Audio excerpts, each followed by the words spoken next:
ચયો લઈને જાઓ તો કે ભુવાભાઈ લઈને જા, અમારે જે વિશ્વાસ છે તેઓ લઈને જા. તો કેવો લઈને આવ્યા? તો મરેલો લઈને આવ્યા. તો હું એમ બોલી દઈશ ભાવાળો કે 15 મિનિટ મારી ભાઈ અને 20 મિનિટ થાય ને તમારે આ માણસ ઉભો થાય તો તમારા કિસ્મત. આજ દિવસ સુધી સભાવાળો મરેલો મળદ માસુમ ભાઈ તમે આવો એટલે તમને દેવને મરેલો મળદ ઉભો વિક્રમ કર્યો તો કે નતું કર્યો તો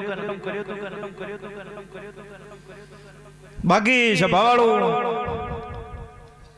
હું તો યજ્ઞની માતાઓ ભાઈ તમારા બરોબર વેળાએ બ્રહ્મોની માતા ખમા કીધી છે, ખમા કેવરાવા આવ્યું છે ભાવાળું. કોઈ દાડો આ ખમામ ખોટ નહીં આવે તો એટલું હું માતા બોલું શંકરભાઈ બાબુભાઈ બરોબર મારા દેવના દીવા કહેતા હશે. આ દિવસ સુધી તમે ગમે એટલી ભૂલ કરી છે,